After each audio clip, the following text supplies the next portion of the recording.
যে ভাইরা কেমন নারী হলে আর কেমন আপনার পুরুষ হলে, কেমন স্বামী হলে, কেমন স্ত্রী হলে জগতের মধ্যে আমার আল্লাহ তাবারাক তাআলা আপনার সংসারে রহমত বর্ষিত করবে, আপনার সংসারে বরকত দিবে। একটু শুনেলেন জানালেন আমার দয়ার নবী মায়ার নবী সাল্লাল্লাহু তাআলা আলাইহি ওয়াসাল্লাম খাদিজাতুল কুবরা রাদিয়াল্লাহু তাআলা আনহার বাড়িতে যখন কাজকর্মে যুক্ত হইলেন আমার নবীজি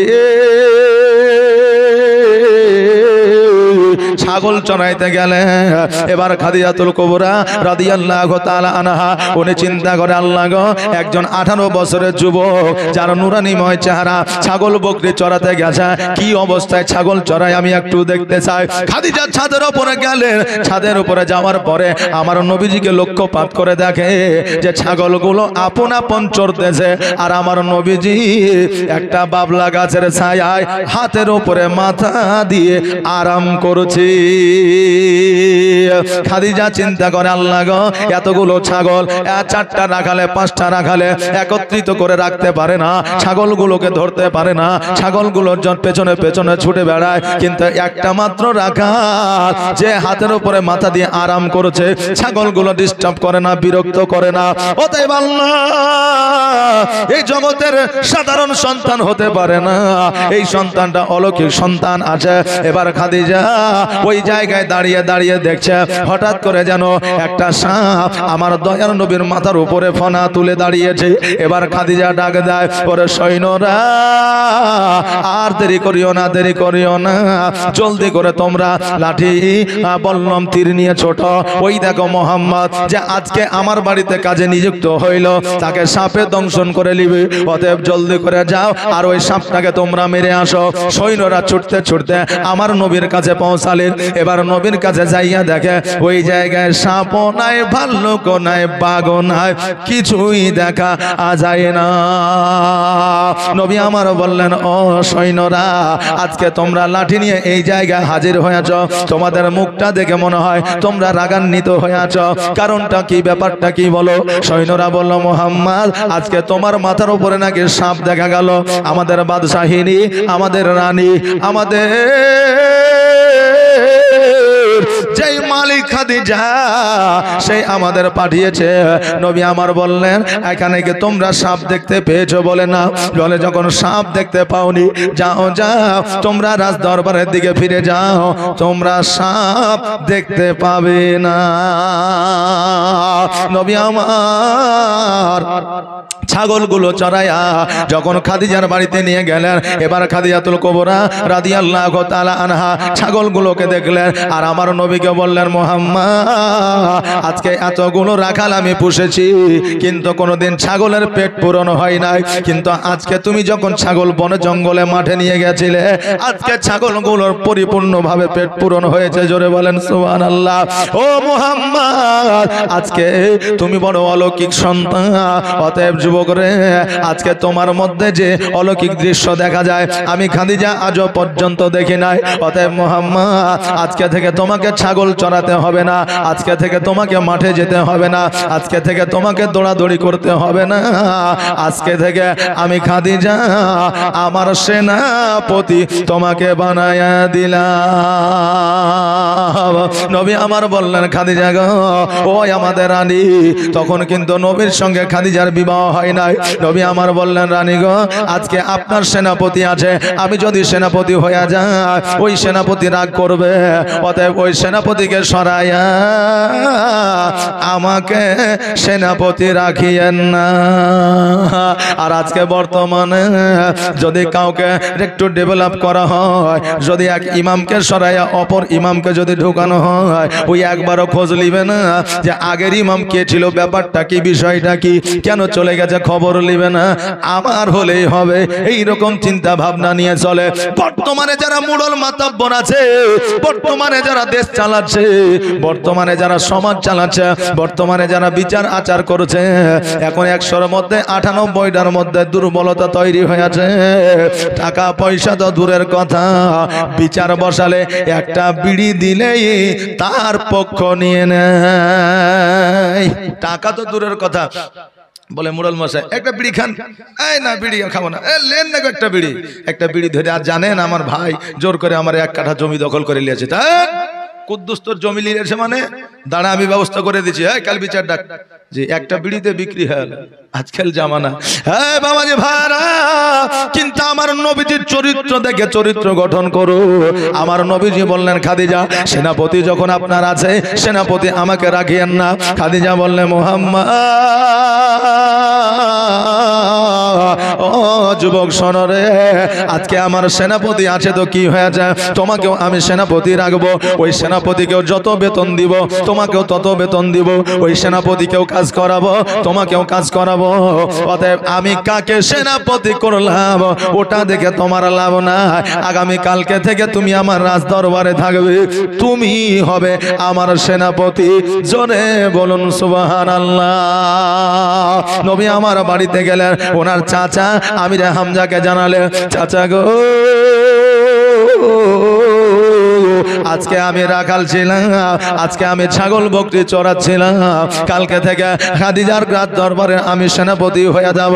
ওগো চাচা আজকে যদি আমার মা বেঁচে থাকতো, আজকে যদি আমার বাবা বেঁচে থাকতো, চাচা গো আমার আব্বা মা না জানি কত খুশি হইতো।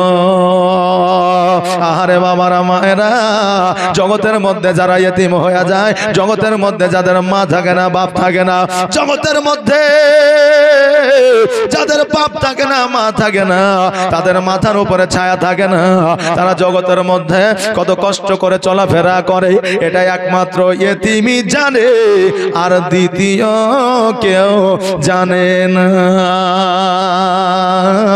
এই জন্য আমার নবী বলেছেন রাস্তাঘাটে পথে গ্রামে বাজারে যদি তুমি একটা ইতিম দেখতে পাও, ওই ইতিমকে টাকা দিয়ে পয়সা দিয়ে ধন দিয়ে সম্পদ দিয়ে যদি সহযোগিতা না করতে পারো, ওই এতিমের মাথায় একবার হাত বোলায় দাও, আল্লাহ তোমাকে একটা মাকবুল হজের সব দান করে দিবে। আমি এতিম হয়ে কাঁদি না কেন তোমরা বলতে পারো, আমি এতিম হয়ে কাঁদি না কেন তোমরা বলতে পারো। এতিম ছিলেন আমার নবী, এতিম আমিও।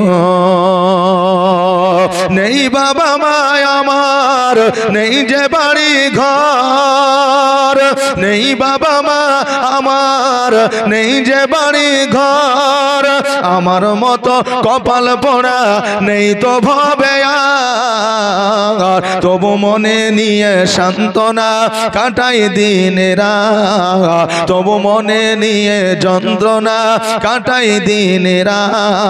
এতিম ছিলেন আমার নবী হযরত মুহাম্মদ, এতিম ছিলেন আমার নবী হযরত মুহাম্মদ।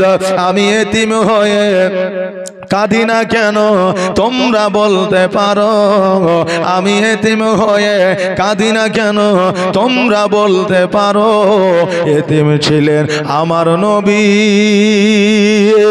এতিম আমিও।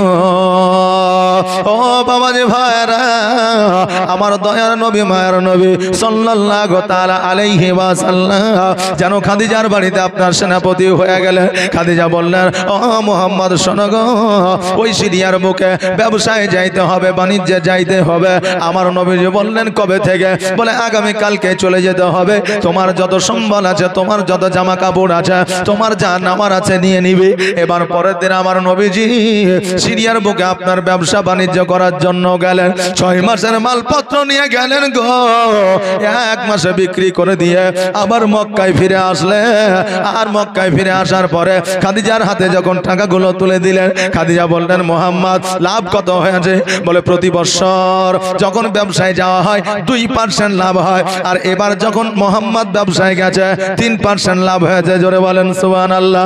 এবার আপনি বলবেন হুজুর গো ব্যবসা করা কেমন জায়েজ আছে, ব্যবসায় কতটা লাভ করা যায়, ব্যবসায় কতটা আমরা লাভ করতে পারি?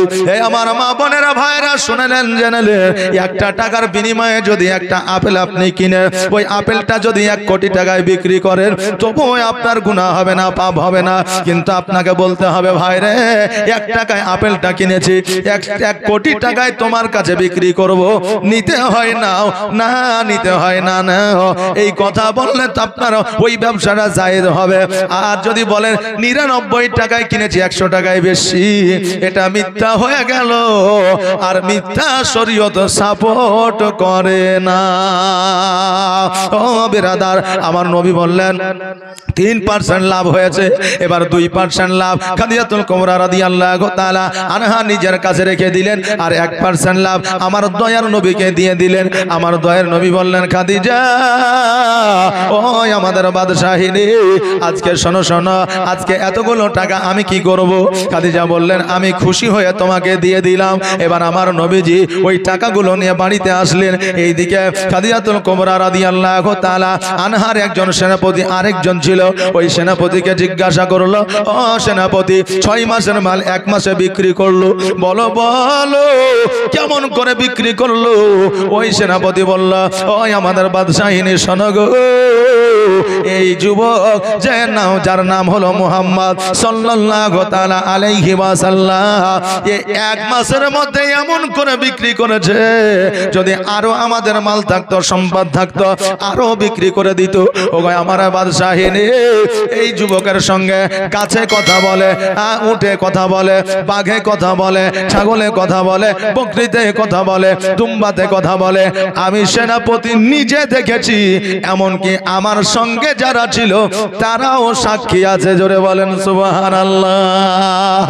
ও বাবা রে ভাইরা, এবার আমার খাদিজাতুল কুবরা রাদিয়াল্লাহু তাআলা আনহা খুব ঘন ঘন, খুব আপনার বেশি বেশি করে ওই মুহাম্মদ সাল্লাল্লাহু তাআলা আলাইহি ওয়াসাল্লামের প্রশংসা করে দাসীদের কাছে, তার বান্ধবীদের কাছে। এবার তার দাসীরা বলল, খাদিজা আজকে মুহাম্মদের এত ঘন ঘন তুমি প্রশংসা করো, খাদিজা গো মনে কিছু নেবেন না, আমরা একটা কথা বলতে চাই। খাদিজা বললেন কি কথা? বলে এ মুহাম্মদের অলৌকিক দৃশ্য দেখে তুমি কি মুহাম্মদের প্রেমে পড়েছো? দেখবেন নারীদের যদি কোনো যুবককে পছন্দ হয় বা যদি ভালো লাগে, তো বান্ধবীদের কাছে, বন্ধুদের কাছে দেখবেন বেশি বেশি করে প্রশংসা করে। এবার খাদিজা বলছেন মুহাম্মদ সাল্লাল্লাহু আলাইহি ওয়াসাল্লামের মধ্যে অলৌকিক দৃশ্য আছে। তার দাসীরা বলছে, খাদিজা আপনি কি মুহাম্মদ সাল্লাল্লাহু আলাইহি ওয়াসাল্লামকে বিয়ে করতে চান? খাদিজা বলতেছেন, দাসীরা আজকে আমি একটা নয়, দুইটা নয়, 3টা বিবাহ করলাম। একটা স্বামীও জগতের মধ্যে নাই, সব স্বামী জগৎ ছেড়ে পর জগৎ গমন করেছে, সবাই ইন্তেকাল করেছে।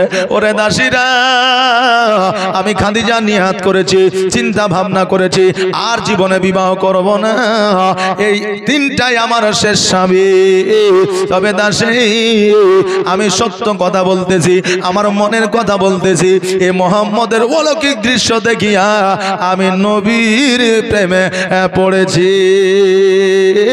ও বাবাজি ভাইরা, এবার এখানে একটা প্রশ্ন আসতে পারে আমাদের। বলে হুজুর গো, খাদিজাতুল কুবরা রাদিয়াল্লাহু তাআলা আনহা আমার নবীজিকে প্রেম করেছেন, আজকে আমরা দেশের যুবক যুবতী কেন প্রেম করতে পারি না?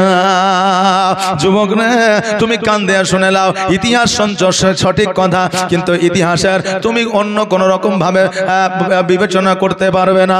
কারণ হইল যে খাদিজাতুল কুবরা রাদিয়াল্লাহু তাআলা আনহা ভালোবেসেছেন আমার নবীকে, কিন্তু কোনোদিন ভ্যালেন্টাইন ডে গোলাপ দেয়নি। দিয়েছে নাকি? ইতিহাসে আছে কোনদিন আমার নবীকে আই লাভ ইউ বলেনি, আমার নবীর সম্মুখে কোনদিন বেপরদায় যায়নি। ওরে যুবক, আজকে তুমি যেই নারীকে বিবাহ, যেই নারীকে তুমি প্রেম করো, ভালোবাসো, ওই নারীকে 14ই ফেব্রুয়ারিতে তুমি গোলাপ দাও, 1 জানুয়ারিতে তুমি ফিস্ট করতে নিয়ে যাও, পার্কে ঘুরতে নিয়ে যাও। ওই খাদিজার উদ্দেশ্য ছিল বিবাহ করা, কিন্তু তোমার উদ্দেশ্য হচ্ছে ওই নারীকে ভক্ষণ করা। অতএব তোমার মধ্যে উনাদের মধ্যে পার্থক্য আছে। অতএব সাবধান হয়ে যাও, ওই নারী তোমরাও সাবধান হয়ে যাও। কারণ আমার ফারিস্তা আল্লাহর ফারিস্তারা বলেছে নারীরা যতক্ষণ পর্যন্ত পর্দার মধ্যে না আসবে ততক্ষণ পর্যন্ত আল্লাহর ফারিস্তারা ওই নারীর প্রতি লানত বর্ষাতে থাকে। জোরে বলেন সুবহানাল্লাহ। বাবাজি ভাইরা, আমার খাদিজা বললেন শোনো রে, আমি তো মোহাম্মদকে বিবাহ করতে চাই, কিন্তু মোহাম্মদের বয়স হলো 25 আর আমার বয়স হলো 40। আমার তো 3 বার বিবাহ হয়েছে, নবী কি আমাকে বিবাহ করবে? দাসীরা বলল কেন করবে না? কারণ তোমার জমি আছে, জায়গা আছে, বাড়ি আছে, গাড়ি আছে, তোমার উট আছে, দুম্বা আছে, ছাগল আছে, বকরি আছে, এত সম্পদ আছে। আর মোহাম্মদ এতিম, তার আব্বা নাই, তার মা নাই, যত সম্পদ ছিল সব ফকির মিসকিনদের মধ্যে বিলি বন্টন করে দিয়েছে। অতএব ওই মোহাম্মদকে বললে বিবাহ অবশ্যই করবে। আমাদেরকে একবার অর্ডার দেন, আদেশ দেন, আমরা এই প্রস্তাব নবীর কাছে নিয়ে যাব। খাদিজা বললেন শোনো রে, চুপি চুপি প্রস্তাবটা নিয়ে যাবে। নবী যদি রাজি হয় ভালো কথা, যদি রাজি না হয় কাউকে বলার দরকার না।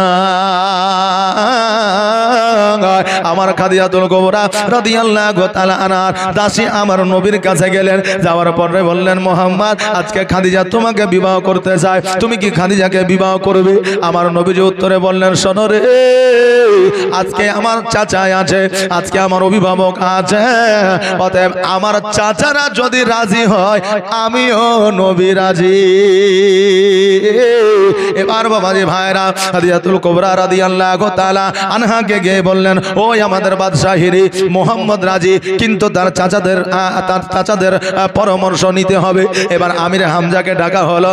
আমির হামজাকে বললে ও চাচা গো, আপনার ভাতিজা মোহাম্মদকে বিবাহ করতে চাই, আপনি কি বিবাহ দিতে রাজি? এবার চাচা আমির হামজা বললেন আমি তো রাজি, কিন্তু আমার বেটা মোহাম্মদের একবার পরামর্শের দরকার আছে। এবার খাদিজাতুল কুবরা রাদিয়াল্লাহু তাআলা আনহার বাড়ি থেকে নিজের বাড়িতে আমির হামজা আসলেন, আমার নবীজিকে ডেকে পাঠালেন। নবীজি আসলেন, নবীজিকে বললেন ও মুহাম্মদ আজকে আমরা বিবাহ ঠিক করেছি খাদিজার সঙ্গে, তুমি কি এই বিবাহতে রাজি আছো? আমার নবীজি বললেন চাচা গো, তোমরা যখন রাজি আমিও নবী রাজি, কিন্তু চাচা আমি খাদিজাকে বিবাহ করতে পারি, কিন্তু 3টা শর্ত রয়েছে। এবার আমির হামজা বলল ও ভাতিজা শোনো গো, তোমার 3টা শর্ত কি কি? আমার নবী বললেন শোনো, সর্বপ্রথম শর্ত হলো তার যত সম্পদ আছে, জমি আছে, জায়গা আছে, অট্টালিকা আছে, সব সম্পদগুলো ফকিরদের মধ্যে বিলি বন্টন করে দিতে হবে। দ্বিতীয় শর্ত হইল আমি যে কাপড় যে পোশাকটা দিব ওই পোশাকটা পরিধান করবে। দ্বিতীয় পোশাক চাইবে না, কারণ আমার কাছে টাকা না থাকলে আমি নবী লজ্জিত হয়ে যাব। আমি যখন দিব তখন নেবে, আর 1 সপ্তাহ অনাহারে থাকবে। 1 সপ্তাহ পরে যখন খেতে বসবে গো, ওই সময় যদি ফকিরে চলে আসে, নিজে না খেয়ে ফকিরকে দিয়ে দিতে হবে। আমির হামজা মুচকি হাসি দিয়ে বলতে যে ভাতিজা তুমি বিয়ে করবো না? ওপেন বলো, ডাইরেক্ট বলো, ইনডাইরেক্ট কেন বলছো? নবী আমার বলছে কেন চাচা? বলে একজন রানী যে জীবনে কোনোদিন খাবারের অভাব বুঝেনি, একজন রানী যে জীবনে কোনোদিন কোন কাপড়টা পরবে সে নিজেই জানে না, কাপড়ের অভাব না, সে কেমন করে একটা কাপড়ে জীবন যাপন করবে? যে খাদিজার এতগুলো সম্পদ, ওই সম্পদ কেমন করে ফকির মিসকিনদের মধ্যে দিবে? কারণ দেখবেন যাদের যত টাকা তারা তত বেশি টাকা চায়, কারণ এই টাকার মধ্যে আল্লাহ তাবারক তাআলা তাদের এত মহব্বত জন্মে দিয়েছে যে তারা উপাসনা থেকে বিরত রয়েছে। জোরে বলেন সুবহানাল্লাহ। এটা আমার কথা নয়, এটা আমার আল্লাহ কোরআনুল মাজিদে বলেছে, আমি আল্লাহ যাকে টাকা দিলাম, পয়সা দিলাম, ধন দিলাম, সম্পদ দিলাম, নিশ্চয় ওই বান্দা আমার ইবাদত থেকে দূরে সরে গেল। ও বাবা জি ভাইরা, আমার নবীজি বললেন চাচা গো, বিয়ে করবে কি করবে না, দান করবে কি করবে না, একটা কাপড়ে পরিধান করে জীবন যাপন করবে কি করবে না, খেজুর 1 সপ্তাহ পরে ফকিরকে দিবে কি দিবে না, এটা খাদিজাকে গিয়ে বলে। খাদিজার পরামর্শটা গেলেন, তারপরে আমাকে বলবে।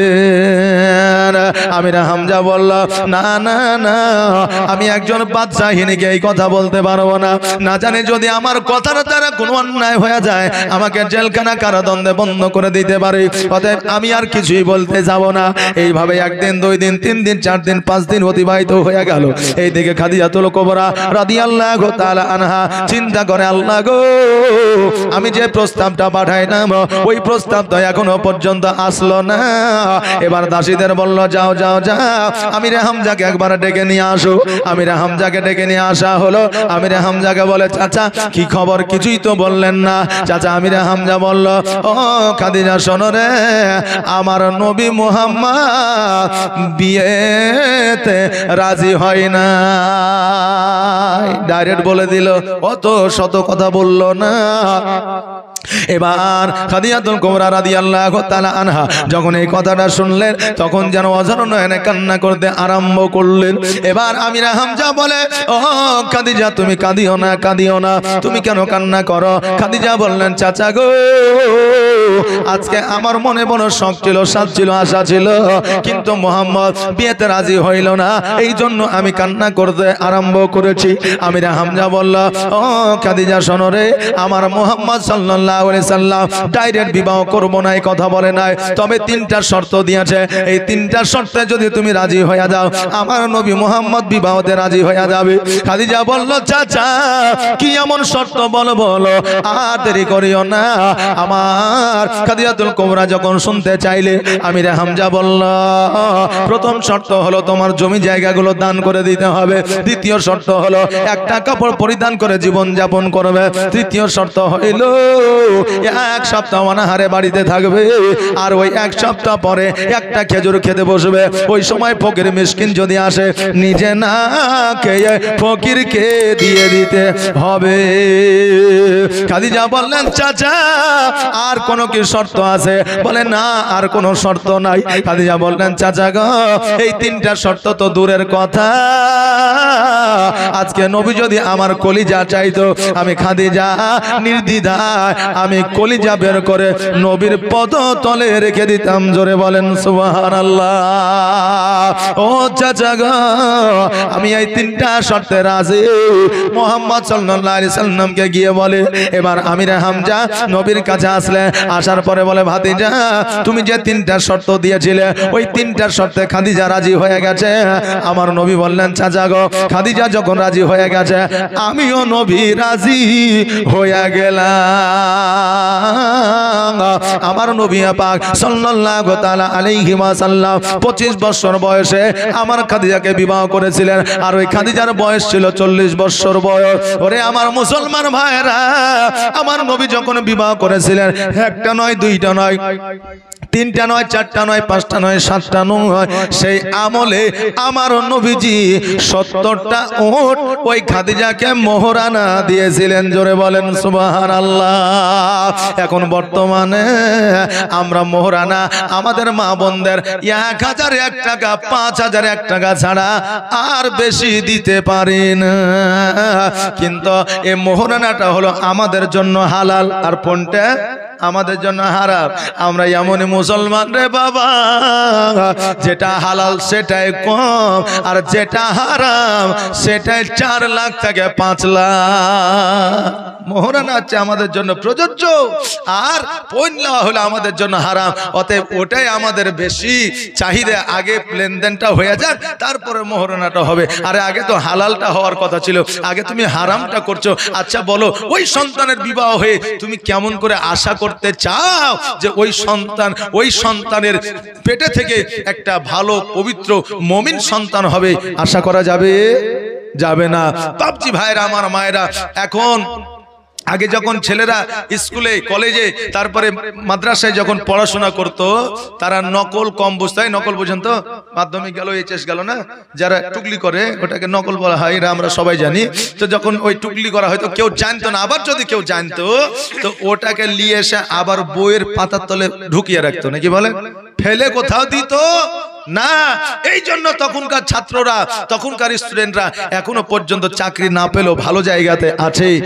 আর এখন বর্তমানে বুঝলেন, টুকলি করতে চায় আরবি হোক, আরবি সাহিত্যই হোক, আর বাংলাই হোক, ইতিহাসই হোক, আর ইংরেজি হোক, টুকলি যেমনই হয়ে গেল। আর রাস্তা দিয়ে বাইর হয়ে আপনার যত আপনার কাগজ পেপার পত্রগুলো আছে সব গাড়িতে উড়েছে আর চলে গেছে। আচ্ছা, আজকে যদি এই ছাত্ররা যারা শিক্ষার্থী, তারা যদি এইভাবে রাস্তার মাঝে শিক্ষাকে কাউকে ছড়িয়ে দেয় তাহলে ভবিষ্যৎ কি তার উজ্জ্বল হতে পারে? হবে? হবে না।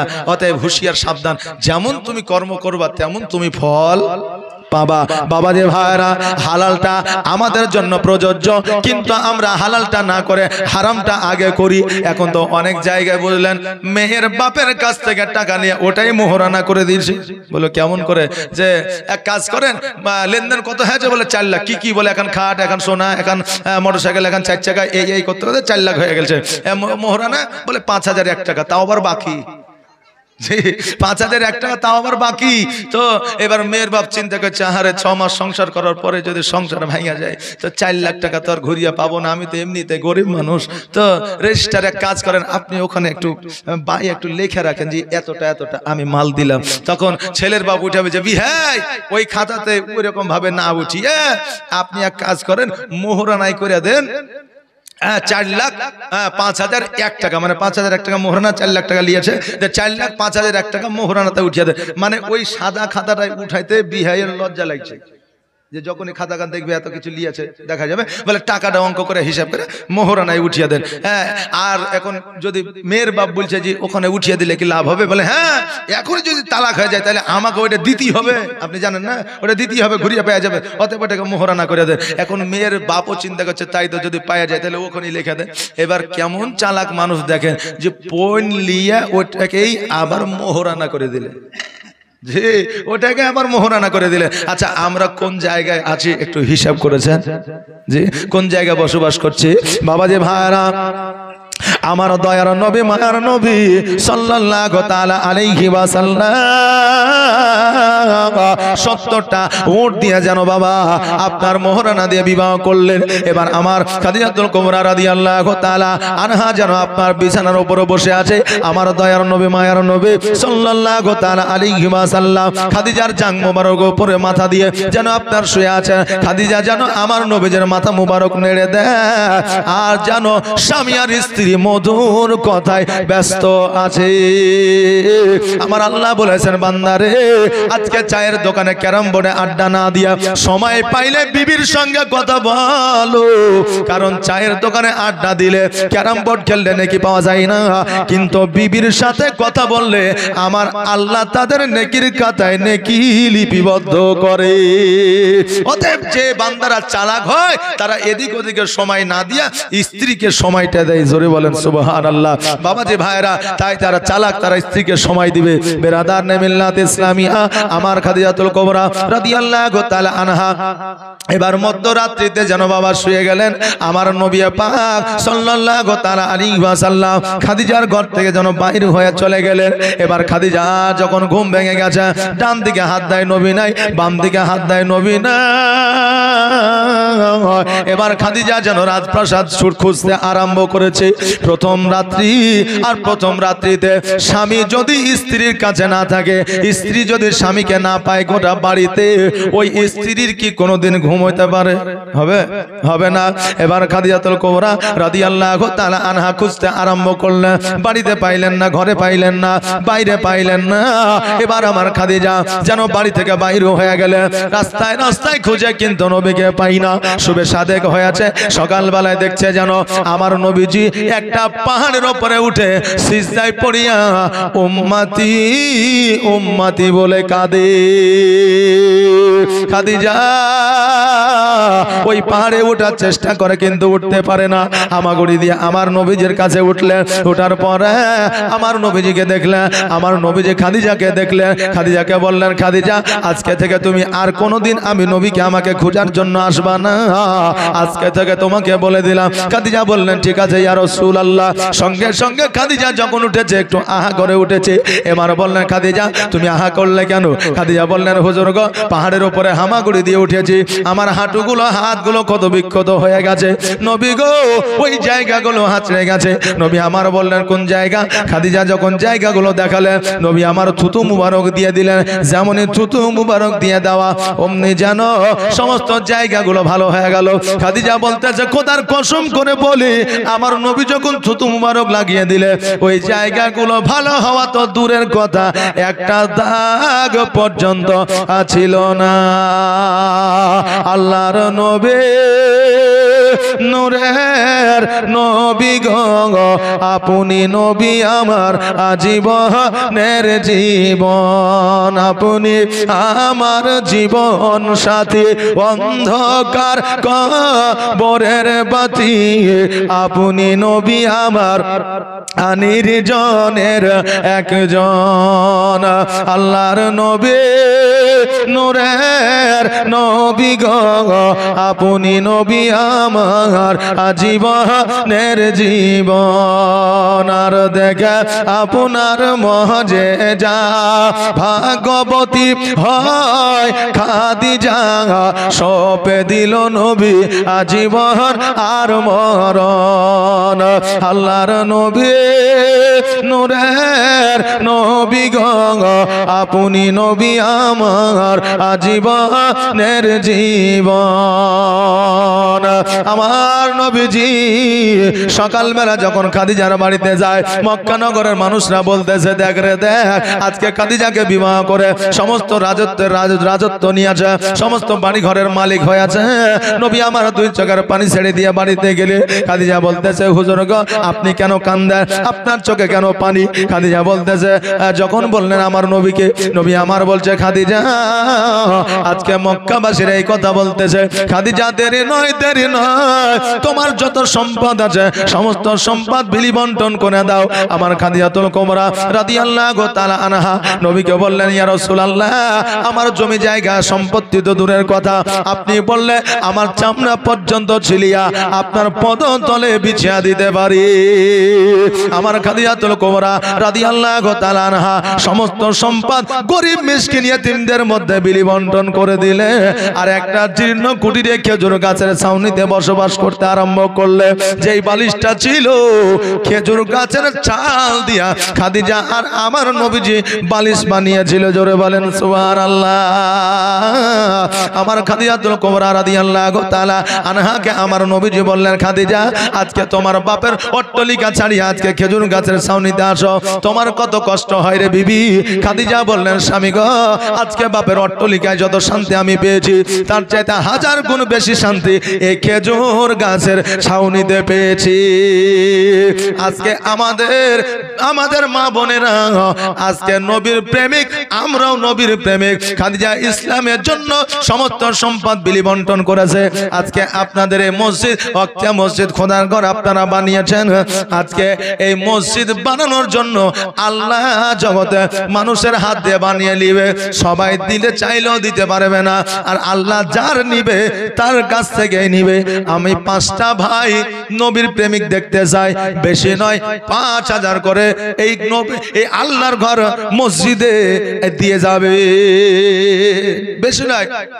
5টা ভাই আমার এই দেখেন খোদার ঘর মসজিদে 5000 টাকা করে দিবেন। কারণ হলো এই মসজিদের অনেক কাজ বাকি আছে, আপনারা দেখতে পাচ্ছেন অনেক কাজ বাকি আছে। এই দেখেন মসজিদ আপনাদের হাত দিয়ে আল্লাহ বানিয়ে নিবে। কারণ হলো আল্লাহ বলছে, বান্দারে আমার ঘর তুমি বানাবা। কি নাম? আইনুদ্দিন হাজি। সুবহানাল্লাহ। নারে তাকবীর, নারে রিসালাত। আইনুদ্দিন হাজি সাহেব 500 টাকার দাতা, যা সাহেব যে নিয়তে করেছে দান, আর দানকে কবুল করো। ওগো রহমান, যোগ্য বাপের যোগ্য সন্তান এখানেতে ছিল, আর ছিল কিনা ছিল, এই দেখো দানে বোঝা গেল। সুবহানাল্লাহ, মাশাআল্লাহ। এই দেখেন 5000 টাকা 5 জন লাগবে না, একজন দিতে পারবেন না?